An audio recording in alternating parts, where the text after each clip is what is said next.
Bienvenido a esta ruta formativa del tejido sanguíneo. Iniciamos con nuestra clase de generalidades. Al definir sangre debemos reconocerla como un tejido conectivo especializado. Y es especializado porque su matriz extracelular es de consistencia líquida. Esto permite que este tejido circule continuamente a través de los vasos sanguíneos. Al ser un tejido conectivo debe estar constituido por células y una abundante matriz extracelular de consistencia líquida que llamaremos plasma sanguíneo.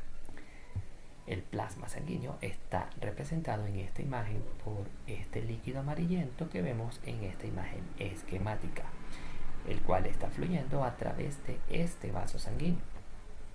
Las células reciben el nombre de elementos figurados y ya veremos por qué.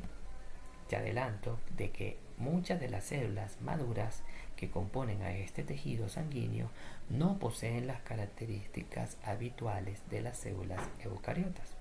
¿Cuáles son estas células entonces?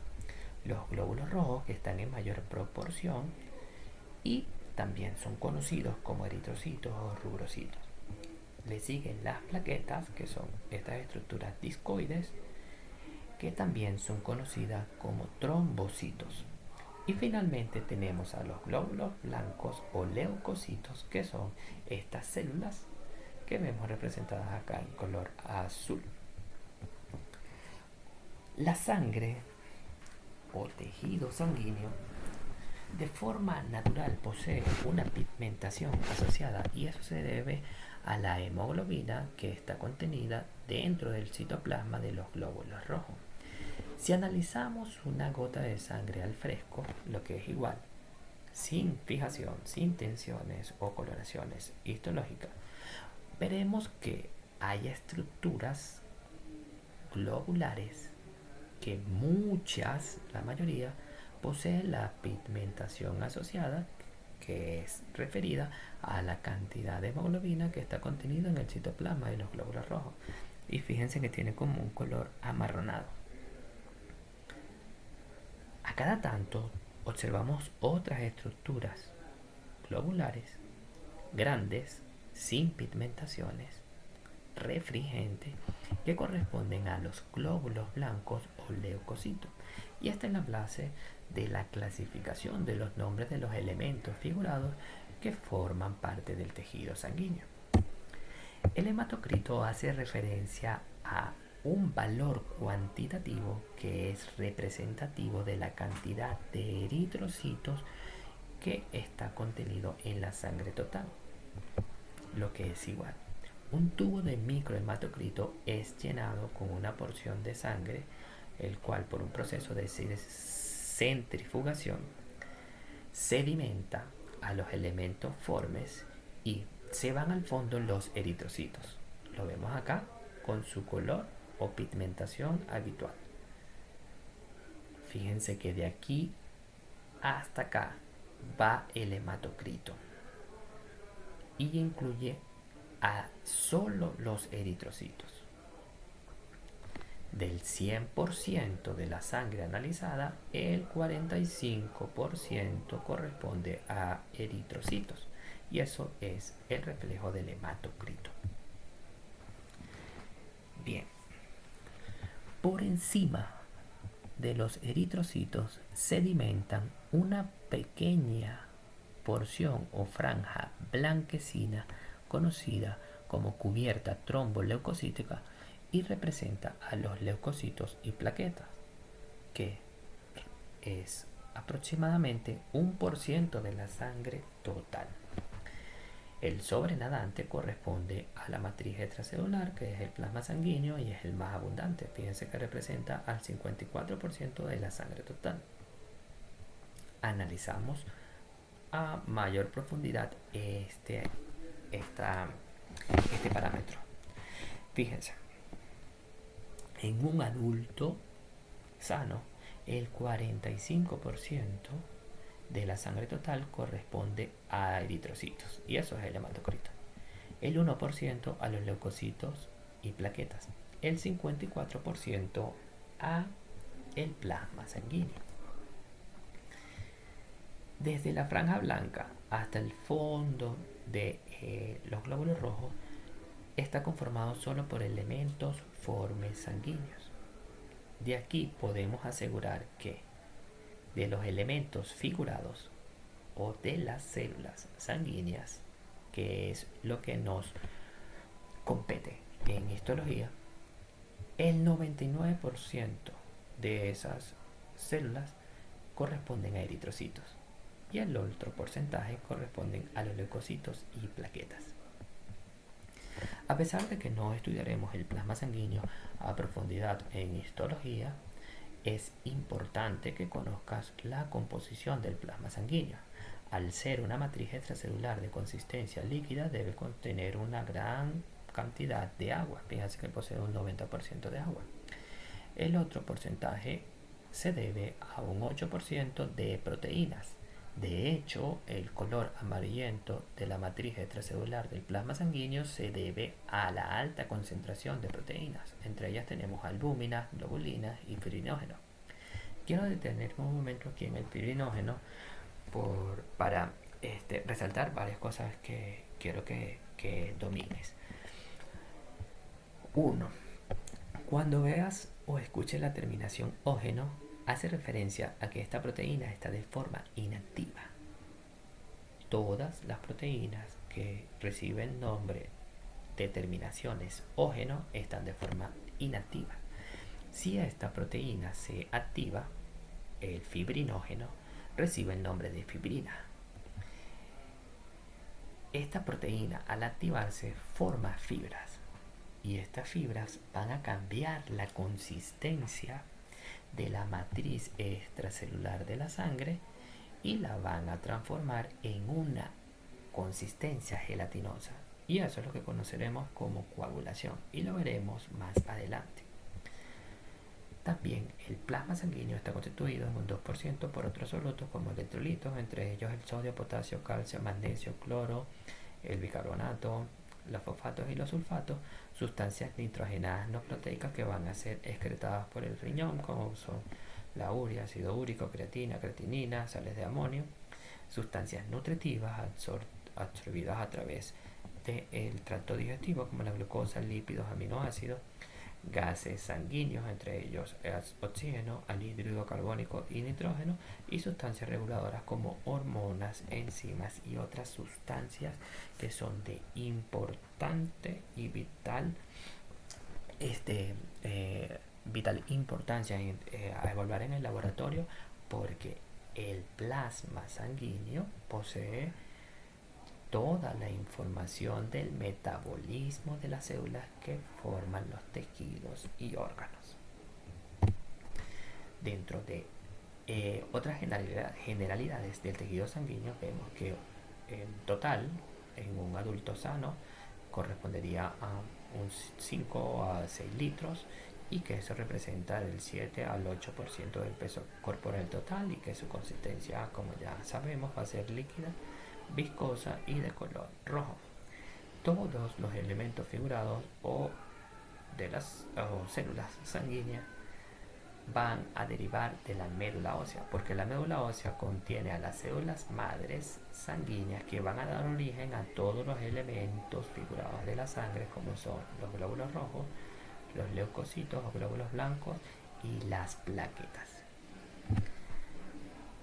La hematopoiesis es el proceso de la producción de las células sanguíneas e involucra procesos celulares como la mitosis, que sería la proliferación, la diferenciación celular y la maduración celular. Durante la vida fetal, la hematopoiesis inicia en el saco vitelino. Luego, cercano a los 3 meses de la vida fetal, es liderado por el hígado y también una pequeña porción por el vaso, y el último trimestre empieza la producción de las células sanguíneas a partir de la médula ósea, y esta es la que se mantiene en la vida postnatal hasta la adulta. Te represento esta imagen acá, donde quiero resaltar el proceso de hematopoiesis, que a pesar de que ya conocemos cuáles son los procesos involucrados, que son proliferación, diferenciación y maduración celular, quiero resaltar que fíjate en estas células madres que si vemos sus características morfológicas son indiferenciadas, o sea, son idénticas. Estas son características propias de células madre. Estas se ubican en la médula ósea y debido a señalizaciones que reciben del microambiente de esta médula ósea, estas pueden diferenciarse a células que van a comprometerse a una línea celular específica. Entonces, la hematopoiesis va a incluir la proliferación, la diferenciación y la maduración celular, y este proceso va a conducir a líneas específicas celulares como la trombopoiesis, que sería la línea específica para la producción de las plaquetas, la eritropoiesis, que sería la línea de producción para los eritrocitos. Vamos a detenernos un momento en esta imagen porque quiero resaltar algunas cosas. Fíjate. En la línea de producción de los eritrocitos, que es conocido como eritropoiesis, durante su proceso de diferenciación celular y maduración, el núcleo se pierde. Y en su estatus maduro, que es enviado a sangre, estas células son anucleadas, no poseen núcleo. Entonces esto correspondería a un elemento figurado porque no posee las características eucariotas habituales que conocemos de las células. En la línea de producción de las plaquetas vemos que en la trombopoiesis las plaquetas maduras realmente corresponden a restos citoplasmáticos de una célula gigante conocida como megacariocito y que se ubica en la médula ósea. Esto correspondería a un elemento figurado porque no posee núcleo ni otras características habituales o tradicionales de las células eucariotas. Otra cosa que quiero resaltar de estas dos líneas celulares es que ellos cumplen su función dentro de los confines de los vasos sanguíneos. Las otras líneas celulares corresponderían a la producción de leucocitos, que pueden ser denominados como leucopoiesis, pero que hay subtipos de leucocitos o glóbulos blancos. Entre ellos tenemos a los de granulopoiesis, que serán aquellos leucocitos que tienen gránulos específicos, entre ellos eosinófilos, neutrófilos y basófilos. La monocitopoiesis o monopoiesis, que daría origen a los monocitos, y la linfopoiesis, que finalmente darían origen a los linfocitos funcionales conocidos como el linfocito B, el linfocito T y el linfocito natural killer, también conocido como linfocito granular grande. Estas células sí poseen las características habituales de una célula eucariota, y algo que quiero resaltar es que todos los leucocitos cumplen sus funciones en el tejido conectivo.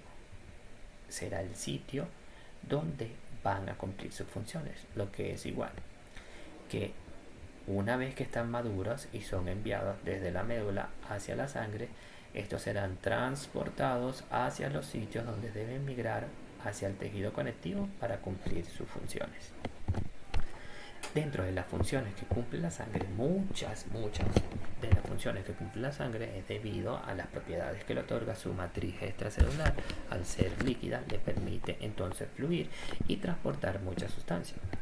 Dentro de esas funciones cumple la función respiratoria, esto lo cumple específicamente los glóbulos rojos, en sí la proteína que tienen contenida en su citoplasma, que es la hemoglobina, donde transporta el oxígeno desde los pulmones hacia el tejido periférico, y el anhídrido carbónico en dirección opuesta desde los tejidos periféricos hacia los pulmones, donde van a ser expulsados por la respiración.